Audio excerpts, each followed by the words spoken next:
Bonjour tout le monde, bienvenue dans ce nouvel épisode du podcast Incarner son soleil, un podcast sur la spiritualité, la vie intérieure, le développement personnel et la vie en général.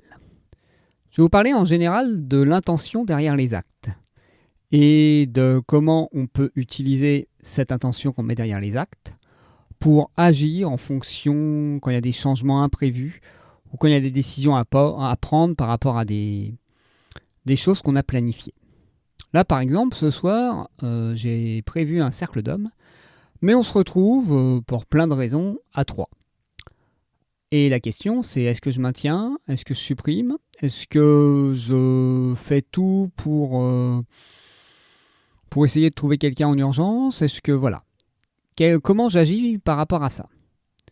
Et là, je suis hyper détendu. Il y a un côté où le but, c'est de rencontrer d'autres hommes. L'intention qui était derrière, c'était d'échanger entre hommes.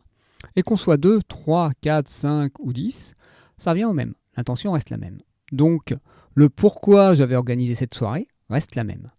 Donc oui, j'en informe les participants. Oui, je leur dis que ça ne sera pas pareil. Mais après, est-ce que c'est pour autant que je vais annuler si ça ne correspond pas à ce que j'avais imaginé comme les conditions idéales pour un cercle d'hommes, ce que les participants pensaient trouver, c'est-à-dire un cadre assez carré, avec un nombre de participants conséquent et avec des échanges multiples. Là, c'est clair que j'aurais pas à m'embêter à gérer un cadre, à distribuer la parole, et que ça sera beaucoup plus simple, beaucoup plus, je dirais, spontané dans les échanges, et un peu plus facile à gérer, on va dire, au niveau animation. Donc, c'est pas la même chose, c'est clair, mais est-ce qu'on peut pas en retirer les mêmes résultats que si on était 7, 8, avec un côté hyper structuré pour permettre à chacun de s'exprimer, avec un côté très multiple dans les échanges?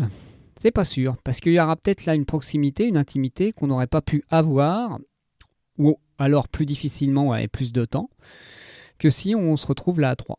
Donc c'est ça qui est assez intéressant comme exemple, c'est de voir à quel point quand on écoute l'intention qu'on a derrière un acte, même s'il y a des changements qui peuvent sembler majeurs et en mettre en cause totalement la décision qu'on avait prise, le choix qu'on avait posé, si on écoute réellement ce qu'il y a derrière, on peut accepter que la forme change tout en disant « je garde cette nouvelle forme » parce que le fond reste toujours nourri.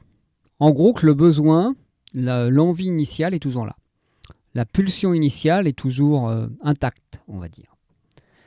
Et moi, j'ai juste envie de partage, donc mon besoin de partage, il va être rempli.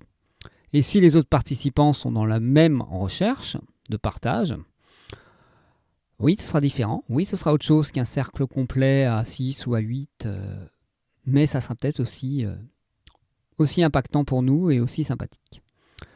Donc voilà sur ce que je voulais dire sur cet exemple concret. Et là, je vais ouvrir un peu plus à d'autres sujets. Imaginons qu'on ait un projet et que ça ne se passe pas comme prévu. Est-ce qu'on va arrêter là en disant « Ah oui, mais c'était pas comme j'étais prévu, c'était pas du tout les vacances de rêve, les réunions familiales comme je voulais, c'est tout pourri, c'est parce que c'est pas comme je l'avais imaginé ». Ou est-ce qu'on s'autorise à dire « Ah ouais, mais là, ouais, c'est pas comme j'imaginais, c'est peut-être différent, mais est-ce que c'est moins bien? Est-ce que c'est vraiment éloigné de ce que j'avais envie de vivre? Éloigné dans la forme, ça c'est clair, mais éloigné dans l'intention. Par exemple, là, pour les réunions de fin d'année, c'est clair qu'on projette peut-être ou des histoires de cadeaux, ou des histoires de comment ça va se passer avec la famille ou les amis, qu'on projette entre guillemets des réveillons idéaux. Et si on pouvait s'ouvrir à des réveillons différents, mais qui nous permettent aussi de vivre le même désir, c'est-à-dire un désir de partage et d'échange. Et c'est ce que je vous proposerais peut-être de faire pour vos prochains événements, prochaines rencontres, c'est de laisser la forme fluctuer, mais de vous concentrer sur le fond, sur le pourquoi vous avez eu envie de participer à ces événements, et donc de vous nourrir de ça plutôt que de râler, parce que c'est pas comme c'était prévu.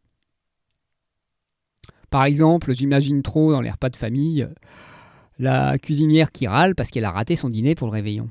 Et alors, si le but c'est d'échanger et de partager, on peut toujours échanger et partager devant des plats surgelés qu'on va faire réchauffer parce que parce qu'il y a un souci à la cuisine et qu'il y a une recette qui a merdé. C'est pas grave, et ça nous fera des souvenirs. Ça peut être aussi très sympathique. Et bien sur ça, je vous souhaite une bonne soirée, un très bon week-end, et je vous dis probablement à lundi pour un nouvel épisode. Portez-vous bien et amusez-vous.